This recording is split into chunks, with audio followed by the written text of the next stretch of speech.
Hi, welcome to NSM cooking channel. இப்போ நான் banana வச்சு ரெசிபி செய்ய போகிறேன்.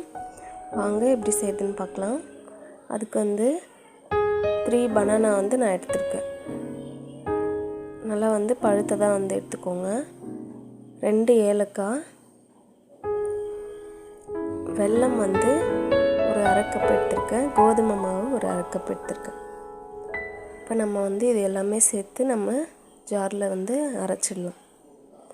ஃபஸ்ட்டு பனானா கட் பண்ணி போட்டுக்கலாம். கோதுமை மாவு சேர்த்துக்கலாம். 2 ஏலக்காய், வெல்லமும் அதிலேயே சேர்த்து நம்ம வாட்டர் ஆட் பண்ணக்கூடாது. ஒரு பிஞ்ச் அளவு சால்ட்டு சேர்த்துக்கலாம்.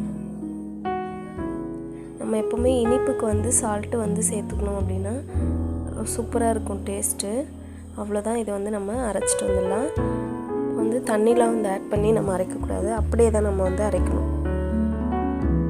இந்த அளவுக்கு நம்ம அரைச்சிடணும். இப்போ இதை நம்ம ஒரு பவுலில் சேர்த்துட்டு இந்த அளவுக்கு நம்ம கலந்து விட்டுக்கணும். இப்போ நம்ம ஒரு பேனில் ஆயில் ஊற்றிட்டு ஃபஸ்ட்டு ஹை ஃப்ளேமில் வச்சு நம்ம சூடு பண்ணிக்கணும். நம்ம இதை எண்ணெயில் பொரிக்கும்போது லோ ஃப்ளேமில் வச்சுக்கணும். இந்த மாதிரி ஒரு ஸ்பூனாக அதில் நம்ம எடுத்து போட்டுக்கலாம்.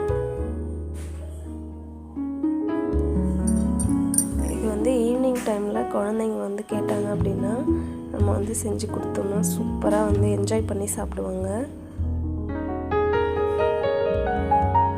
நல்லாயிருக்கும் இது டேஸ்ட்டு.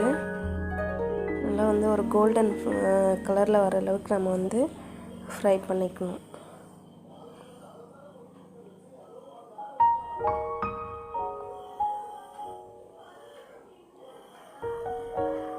அவ்வளோதான். இங்கே பாருங்கள், ரெடி ஆயிடுச்சு. நீங்களும் இதே மாதிரி வீட்டில் செஞ்சு கொடுங்க. ரொம்ப ஈஸியாக செஞ்சிடலாம். அவ்வளோதான். இந்த வீடியோ உங்களுக்கு பிடிச்சிருந்தால் லைக் பண்ணுங்கள், ஷேர் பண்ணுங்கள், மறக்காமல் சப்ஸ்கிரைப் பண்ணிவிடுங்க. தேங்க்ஸ் ஃபார் வாட்சிங். பாய்.